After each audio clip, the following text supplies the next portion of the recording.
Hello,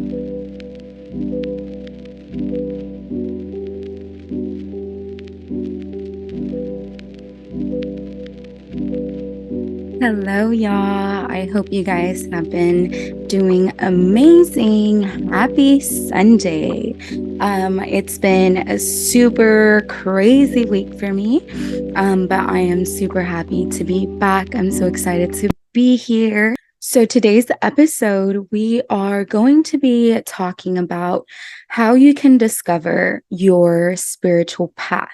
Everybody has a different path. Everybody's path is unique, and there's not like a all fits one path for spirituality. So this episode I think is going to be very transformative. This is definitely going to be an episode that hopefully will encourage you to go through the journey of self-discovery and self-awareness. Whether you are a seasoned seeker or you are just beginning to explore the realms of spirituality, this episode will definitely guide you through an adventure of introspection and growth. So let's get right into it. So there is no better way to get started on today's episode other than me sharing my own personal experience and what guided me to kind of search for my spiritual path. How I got started on my spiritual journey, to begin with, I think I've shared with you guys before, I definitely question a lot. I think my very first big question was, why is there so many different religions? You know, people claim that their religion is the right one, it's the only way, it's the only truth. What caused people to expand and start creating these new religions? And why is there so many of them? I think I've always questioned as well, what am I doing here? What is my purpose in life? So I've always been questioning. That's one thing. So when you are thinking about going on the spiritual journey, I think the most important question is why. And so my why was definitely to find truth, the real truth. Another big part that I think led me to continuing my spiritual journey was definitely psychedelics.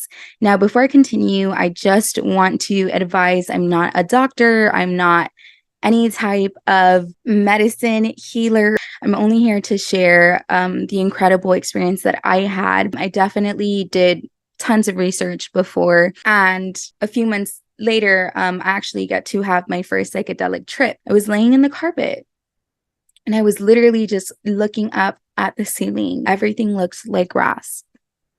And the more I looked, the more I saw that there was a person laying on the grass, and it was me. I was laying on the grass. I was literally just like laying down on the grass, and little by little, I was seeing the grass cover me up. Like I literally eventually became like entirely covered up of grass, and I was underground. Like you just couldn't see me anymore. And it sounds like crazy, but oh my goodness, it was the most beautiful feeling. It was the most beautiful experience I have ever had. There was a lot of emotions. I think that was my first feeling of like, you're meant to be here. We are meant to be on this earth today. We are one. We are one with the earth. And when I came down from this trip, I was just in awe. And that exact time is when I took action and I said, what the fuck are we doing? Why am I not in the middle of the forest just living my life and like having fun? And I started thinking about just people that weren't aligned with what we were put here to do. And the more that you think about it, the more you realize not a lot of people are aligned with their higher self. There is a lot of people living in misery. There's a lot of people suffering. There's a lot of people unhappy. And I just felt a sense of like, I don't want that to be me. I want to be happy. And I feel if the earth provides everything that we need, why would we have to pay for that? Why do we have to, go to the grocery store to get some mangoes or to get some apples, like, why are we not growing our own food? Why are we depending on these corporations and these businesses to give us things that we are fully capable of getting on our own and for free? And so it was just these realizations, these thoughts that definitely got me more onto the path that I am today. One thing that I've learned is that people who doubt you, or people who question you, or people who try to tell you what to do, if you know that it's coming from someone that loves you, I've just learned to realize that people tend to talk from their past experiences and their fears and their failures, and they tend to speak that upon other people. And so when I was first getting started on my spiritual journey, there were some people who doubted me, not necessarily doubted me, but who weren't happy with the path that I was taking.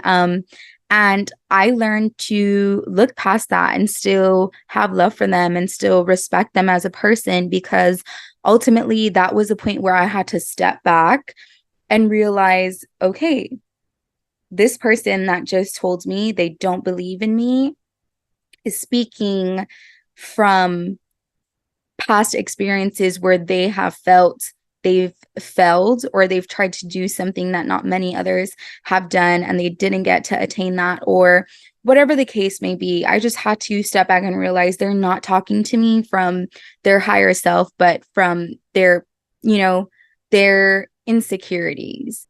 And now that I've been on this path for a while, I mean, I am still learning so much. Like, the more you know, the less you know. There's still so much for me to learn. But as of now, I know that I am 120% happier than I used to be. I look at everything so differently. Situations that don't happen my way, I can laugh at them, or I can smile at them and say, okay, I know this is not the ending. I know good is meant for me. Good will come to me. Whatever I desire, I will receive. And so learning these practices has definitely made me happier in life.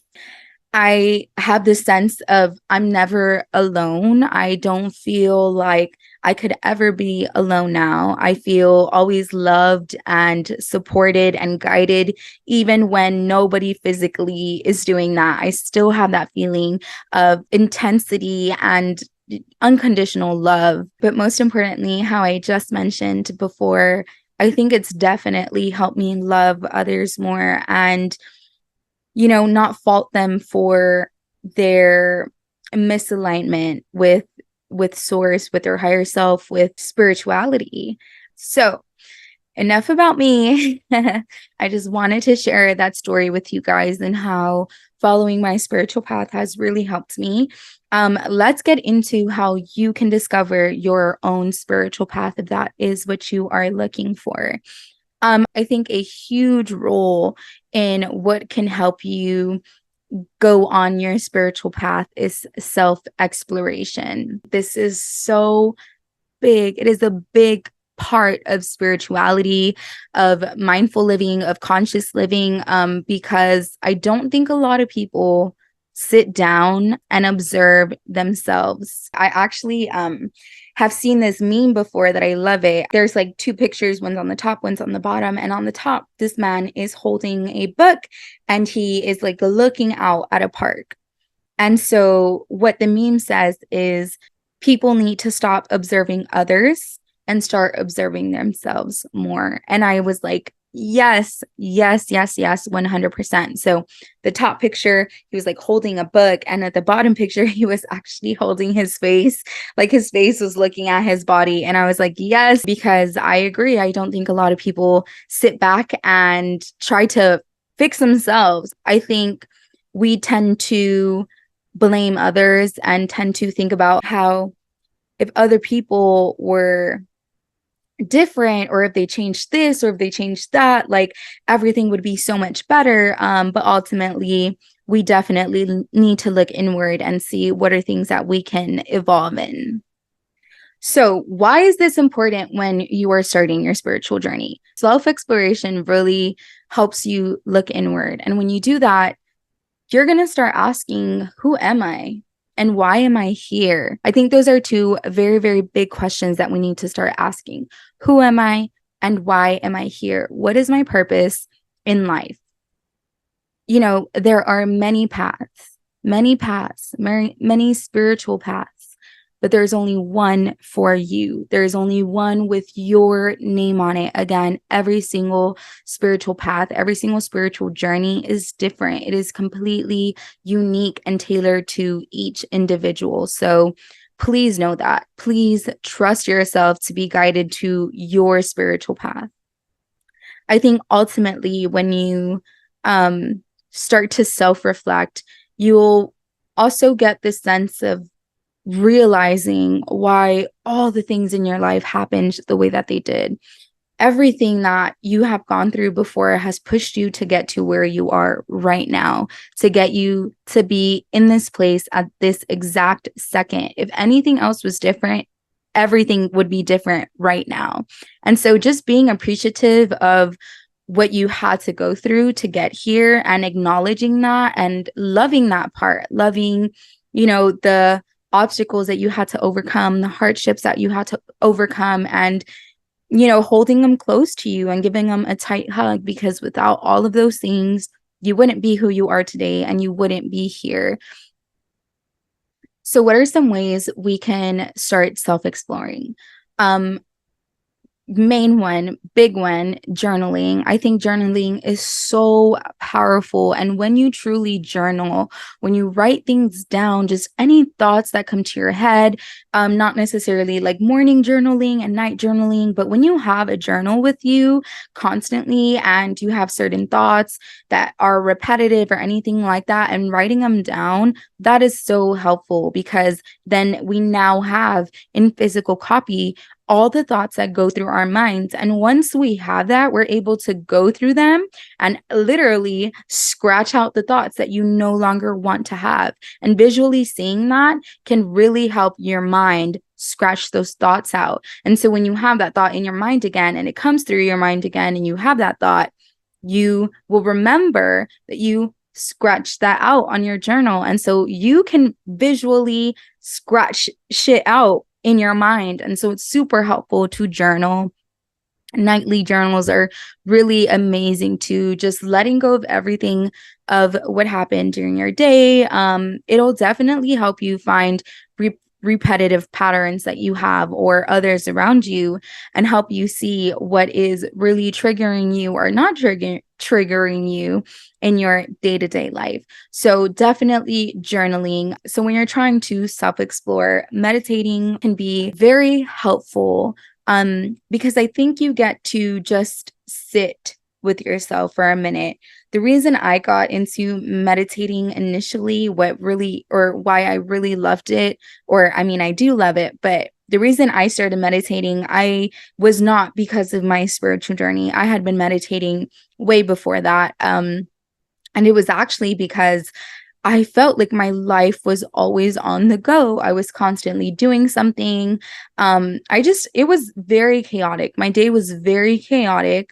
I had a lot of things on my plate. And I remember one time just sitting and I'm like, I need to be still. I need to quiet my mind. I need to take deep breaths. And then I'm like, oh shit, I'm meditating. And so that's really how I got into it. And it was so helpful, because I think no matter how much I had to do or everything that was on my plate, at the end of the day, when I was meditating, I was able to calm myself and say, whoa, you need to slow down. You are one person. You need to take things one at a time. Like, that was the sense of meditating when I was feeling that. And so it definitely was super helpful, being able to pause and say, what is this? Sitting, not focusing on any thoughts, just focusing on my breath. It was super powerful. Now, if you have always had issues with meditation, I know YouTube has some great videos. There are some guided meditations where people are actually talking to you. There's some meditation where they're just playing certain frequencies or singing bowls or anything like that, you guys look for resources. They are out there. If this is something that you definitely want to get down, they're out there. Once you start learning how to meditate, you're able to do other actions as well, and still be in that meditative mode. So I say loved because I don't like it anymore, but I loved driving. And so from my university to my home, it was about a 40-minute drive. During those drives, those were meditative drives to me, literally just driving. And like, it sounds crazy, but I would forget I was driving because I was so like in tune with my breathing, and I was just trying to release a lot of stress that I would get from school. When you get the hang of meditating, you're going to be able to do this no matter where you are. You won't need to be sitting down in a super quiet place. Like, you're going to be able to train your mind to meditate and just be still and breathe for a minute if you really need to. And that's amazing. I think another thing with self-exploration, once we start to look inward and see all these components that are inside of us, we are going to find some things that we're going to need to let go of. And so I think it's super important to realize letting go is a big part of your spiritual path. It is super huge. Letting go physically, letting go emotionally, spiritually, even in your beliefs, like leaving all your beliefs behind, which I'm going to repeat again, because that is something that you definitely need to do before going into this. But again, let go of what doesn't serve you. Okay. Once you start, looking inward and self-reflecting, you're gonna find that you hold on to many things. We've been holding on to many traumas, many situations that aren't positive for us. And so letting go of what doesn't serve us anymore, you're already going to start to feel super light, super aligned with your higher self, because you no longer have all this negativity in your head. You're letting go of things that don't hold any positive weight towards your life or anything like that. And so it's also super helpful as well. So another component that I think definitely will help in guiding you towards your spiritual path is being very aligned with your inner being, with your intuition. I think because of today's societal norms, work norms, all that other stuff, our intuition has been quieted. I don't know if that's a word, but it's been shut down, closed, shushed, because we don't have a lot of space to take action off of our intuition, especially in workforces or even school, like regular high school, middle school, elementary school. We were never taught to go based off of our intuition. We were taught to read a book, learn from it, and take a test. We were never tested on our intuition. We have rules and regulations everywhere aside from, your own house. Now, is there ways that we can make our intuition stronger and louder and trust it more to guide us? Yes, for sure. So in my opinion, your intuition is usually the first thought that you receive after being asked a question or after an action. In general, just the first thought that you receive. So, for example, somebody asks you, hey, you want to take a road trip? Yes, I would love to take a road trip. Yes, definitely. Yes, yes, yes, yes, a million times. Let's do it. That is your intuition, that kick, that gut that you feel inside of you that's like, fuck yes, let's do this shit. Hell yes, yes. That is trusting your intuition, right? Now, let's say somebody asked you to go on a road trip and you were going to say yes, but then you hesitate and you're like, I've already been traveling a lot. I don't need to travel more. I have a couple of things that I need to get done in the house. Still have errands to do. I shouldn't be spending any more money. No, I don't. I don't want to do the road trip. That is literally questioning your intuition. You're giving yourself seconds to think negatively, because it's usually a negative thought that comes after the positive one. Because we're just trained that we can't be happy. We shouldn't be happy all the time. And that's been integrated in us. Like if something, and that's a whole nother conversation. But I know people that things are going amazing and they're like, wait, something bad's about to happen because all this is too good. And it's like, why would you think that? Why would you put yourself in that position? Like, why can't things just be good for you? But anyways, when you take seconds to hesitate and answer and not go with the answer that you first felt, that is showing your intuition that you don't trust it and that you need to use logical thinking before answering this question. And so doing this repetitively for years and years and years will eventually lower your intuition's voice and lower that feeling that you get where you know what you want to answer. Now, how are ways that we can practice how to help our intuition and how we can connect more with it? Now, before going into this, I want to share what I believe is the way you can tell the difference between your intuition or your thoughts. I know a lot of people get confused with this. How will I know that it's my intuition speaking and it's not just my thoughts? We just went over typically your first feeling, your first answer is coming from your intuition and not necessarily your thoughts, because you're not going through this hesitation of, hold on, let me think. No, it's your intuition speaking. In my opinion, when your intuition speaks to you, it's like a strike. It's like a thought that just came out of the blue. So if you go on about your day and you go, I just got this feeling of something's wrong. Something's wrong with my boyfriend. I need to go check on him. And then you get home and you know he's feeling sick, whatever the case may be. That's your intuition, right?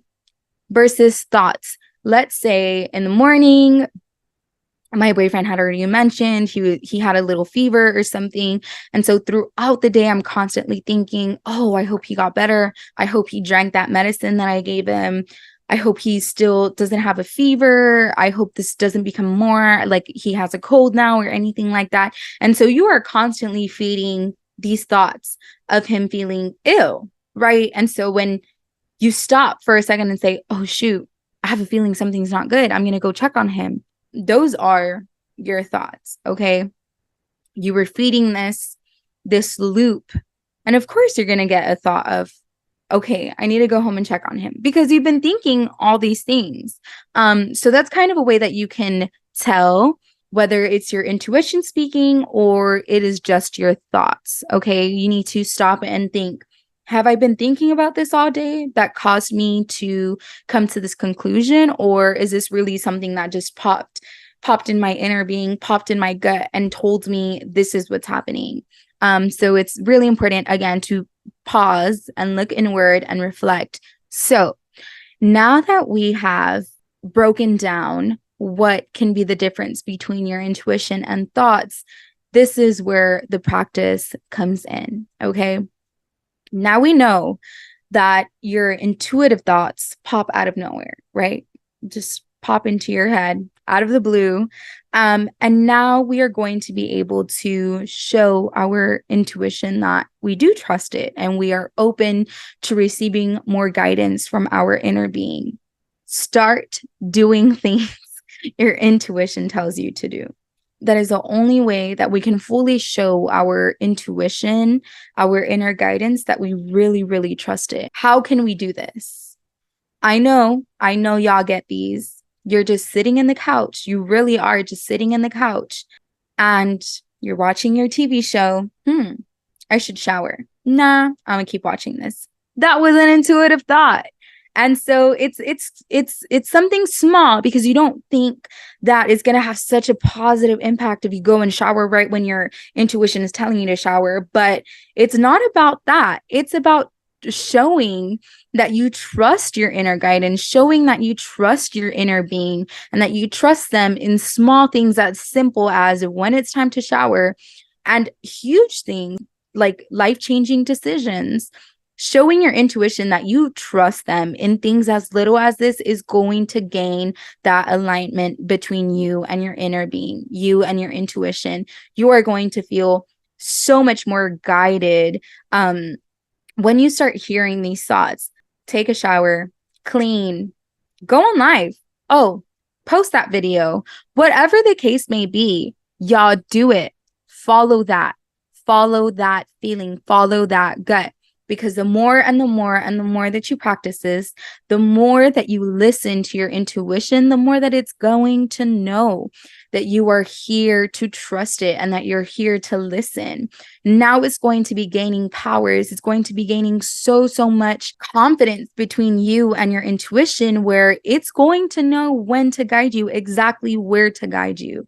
So it's super powerful, y'all, that you guys are really in tune and in alignment with your inner being. So I did want to speak a little bit about how to explore different traditions and different spiritual paths when you are discovering this journey. You guys, there is so much information out there, okay? So much. There's so many practices. There are so many religions. There are so many traditions that I think it's really, really important to not ever identify yourself with either one of them. Again, this is just my opinion. You're more than welcome to identify yourself with any type of spiritual path or any type of religion that you would like to. But if you definitely want to start your spiritual path in this opened mindness and this curious heart, you really have to unlearn your beliefs. That is the biggest thing that you can do for yourself at this moment, starting your spiritual path. You need to unlearn everything you have learned until now, because I'm telling you now, there is crazy shit that we've never been taught ever. Like being able to literally speak your reality, it's so fucking real, y'all. It's so real. Not only spiritually, but scientifically, this shit is real. Why were we never taught this? Why were we never taught that we can visualize somewhere that we want to be? And the more that we follow our intuition, because it already knows that we want to get there, the more that we follow and trust our inner being, the closer that we will get to that vision. Why were we never taught this? Anyways, don't go one way and then automatically stick to that because you like it.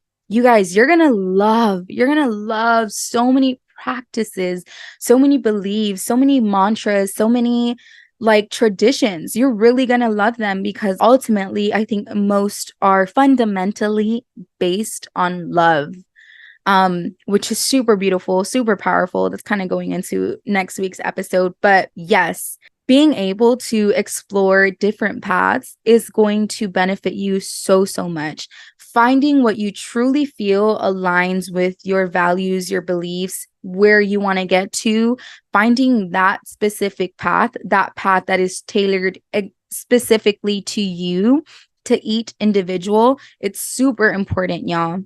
And I think this is where the real work starts, right? Now, let's talk about why you have to unlearn your beliefs. Let's talk about how to be successful in spirituality. One of the main things is that you have to come in with no assumptions.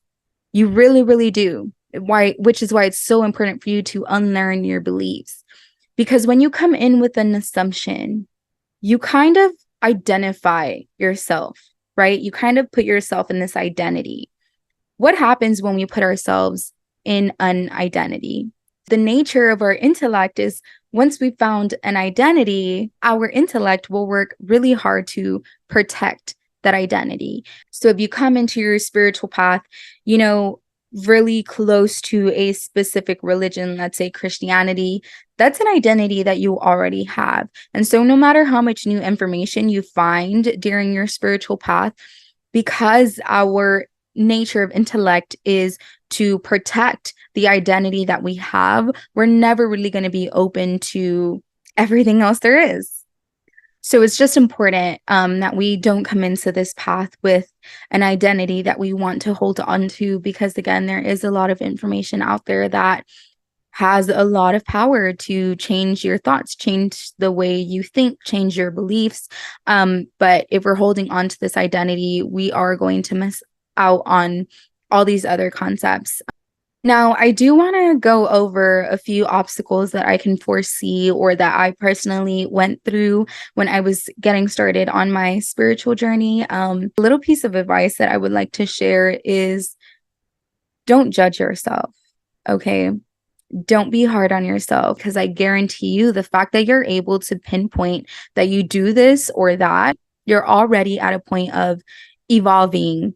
Another challenge that I can definitely foresee in some people is being doubted by others or being put down by others, especially if your family is very religious or if your family is very traditional. I think this can be one of the saddest parts of trying to evolve and trying to discover your spiritual path, because when people are not happy with what you're doing, I feel many people are going to let you know, like if that matters. But it shouldn't matter to you about what anybody else thinks, y'all. This is your life. This is your journey. You are the one that's going to be benefited from this. You are the one that is going to attain higher consciousness. You're the one that's going to strengthen your relationship with your intuition. You're the one that's going to be able to create your own reality. You're going to be the one able to manifest whatever it is that you want: abundance, happiness, love, health, wealth, whatever the case may be. You're going to be the one going through this path. So please do not pay any attention to those people that doubt you, that want to put you down, that don't want to see you grow, which is crazy. I mean, I think you should cut those people off, literally.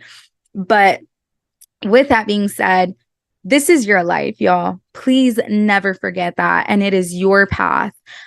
So just be very observant of who are the people that don't want to see you grow or evolve, and really make a mental note of that. Because that's not healthy either. Invest in yourself, y'all. Definitely. So I really hope this all has been helpful to you guys. I really want to encourage you all to get started. When you make the decision of you want to start your spiritual journey, you've just started your spiritual journey. I think just even making that decision in your head, like, okay, this is something that I want to do, it will definitely, like, you're already there. You're already on the path, like, just like that, just that thought, just that decision of like, yes, I want to do that. You're on the path already. I think we have so much infinite potential within ourselves. Truly, I think we have the answers for everything. If you're ever lost or ever need some type of guidance, y'all, please know the universe is always listening. Try to practice asking questions, just asking questions out loud. And I guarantee you that you will get an answer, whether it's through a sign, through something that happens, whatever the case may be. When you ask, the universe listens and it definitely answers. So just being able to trust that, trust your intuition, trust your higher self, trust that you are in alignment with everything that you want to receive.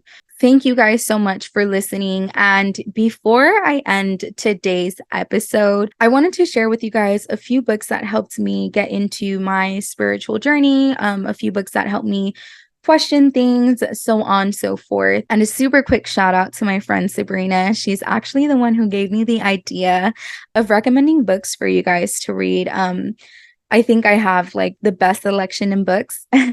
So I really hope you guys are able to get some of these books and read into them, because they are really, really powerful. So one of the books I want to recommend is The Greatest Miracle in the World by Og Mandino. I love this book. This is the first book I ever read, and I have read this book probably about 6 times. It's amazing. It is beautiful. It is, y'all, read that book. Another book that I love and I'm loving right now is Ask and It Is Given by Abraham Hicks. Super amazing. I love that book. It's definitely an eye opener as to how well we are able to create our reality. And the last book I want to recommend is Pieces Every Step by Thich Nhat Hanh. It's such a good book. Definitely, if you want to practice mindfulness, learning how to meditate or how meditating can be helpful, Pieces Every Step is a great book to get started. All right, you guys. So this officially marks the end of this episode. I really hope you guys enjoyed this information and it was able to help some of you all. Please share this podcast to anybody that you think this information would be helpful to, or anybody that you know is trying to get started on their spiritual path. And don't forget, next Sunday, July 30th at 11 p.m., we are going to talk about the universal teachings of love. And so I'm so excited for this episode. I say this about all of them, but they're all super exciting. So until we meet again, keep exploring, keep questioning, keep seeking, and keep connecting. Please remember that your path is unique and sacred, and you're never alone. And no matter where you are on your spiritual path, all paths lead home. I'm your host, Julie Crisell, and I'll see you guys next week. Bye.